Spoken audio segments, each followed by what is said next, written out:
Tales from the Darkside, the movie, is a horror anthology film released in 1990. It stars, amongst others, Debbie Harry, Julianne Moore, Christian Slater, and Steve Buscemi. The film was directed by John Harrison, who was most known before this film for his collaborations with George A. Romero as the composer and first assistant director of Creepshow and Day of the Dead. In recent years, he has served as executive producer on 2007's Diary of the Dead and the upcoming film June. The film was based on the anthology TV series Tales from the Darkside, which ran from 1984 to 1988. Legendary special effects and makeup artist Tom Savini has stated numerous times that Tales from the Darkside, the movie, is the unofficial Creepshow 3. This is due to the fact that much of the same crew as the Creepshow installments worked on the film, and the similarities don't end there. George A. Romero, who directed the original Creepshow and wrote the screenplay for Creepshow 2, also wrote the screenplay for this film. Also, Stephen King, who provided some of the short stories in Creepshow and Creepshow 2, as well as appearing as an actor in 2 segments across both films. King also wrote this film's second segment, Cat from Hell, which was originally expected to be included in Creepshow 2, but was cut for budgetary reasons. Tales from the Darkside, the movie, has 3 segments: Lot Number 249, Cat from Hell, and Lover's Vow. The segments are bookended by a modern-day witch attempted to cook at Paperboy. The first segment is Lot Number 249. In a prestigious university, Edward, a graduate student who is a collector of historical artefacts and antiques, has been cheated out of a scholarship he was hoping to win after being anonymously accused of stealing an artefact from the campus museum. The winner of the scholarship, Lee, and his friend Andy decide to visit Edward after a round of tennis. Edward invites them in to view his latest purchase, a huge crate entitled Lot Number 249. Upon opening the crate, the trio discover an ancient Egyptian sarcophagus with a mummy inside.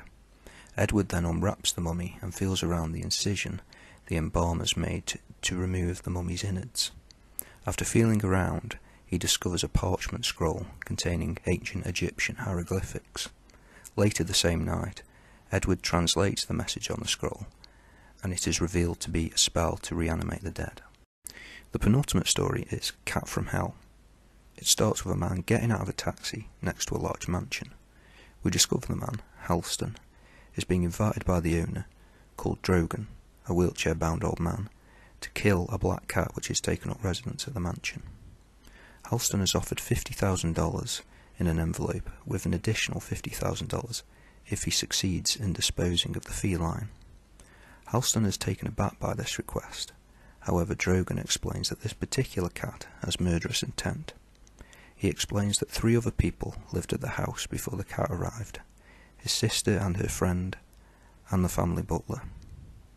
When the butler first discovered the cat, he tried to chase it away, but it would always return. However, in the following few nights, at exactly midnight, the cat killed the other 3, one by one. Drogan says that he believes that he is next, and tells Halston that he is leaving in the same taxi that he arrived in to go for a meeting in the city.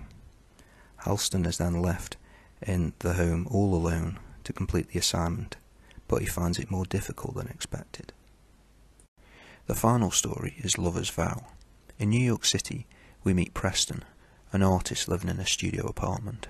He receives a phone call from his agent, Wyatt, asking to meet him at a nearby bar. While at the bar, Wyatt tells Preston that his artwork is not selling, and tells him that they are parting ways. Distraught by this, Preston begins to drink into the early hours and is eventually woken up by the bartender, who offers to walk him home.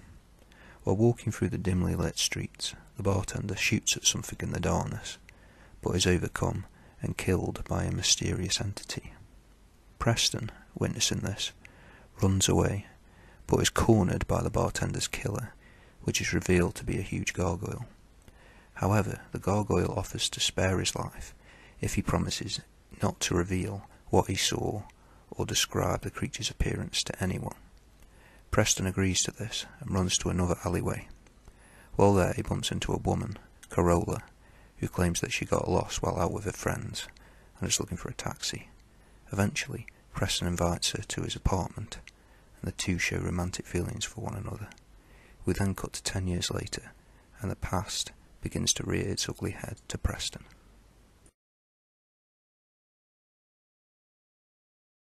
For me, lot number 249 is far superior to the other two segments. The story has more depth, the acting is of higher standard, especially that of Steve Buscemi, and it has many twists and turns as well as a surprise ending, which cannot be said for the other two stories. Although at first glance it may appear to be a rip-off of previous Mummy incarnations, such as in 1932 and 1959, the original short story, lot number 249, was written in 1892 by Sir Arthur Conan Doyle, the creator of Sherlock Holmes, and there is evidence to suggest that the original Mummy, which released 40 years after the story's original publication, was heavily influenced by the short story, lot number 249. Finally, I think all three segments create a tense and suspenseful atmosphere by using the shadows and darkness effectively. This is done especially well in lot number 249 and Lover's Vow, to ensure that the monsters of both stories are not visible for large parts of the segment, but revealed at the right time for maximum impact on the audience. This is also the case in Cat from Hell, though why the character Halston doesn't simply turn on the lights in the house so that the black cat would be more visible is beyond me. I found both Cat from Hell and Lover's Vow to be weak segments. Both had very basic premise with not enough of a story to make an interesting 25 to 30 minute segment. Cat from Hell contained too many jump scares, and the effects when the cat went on the attack were not very convincing.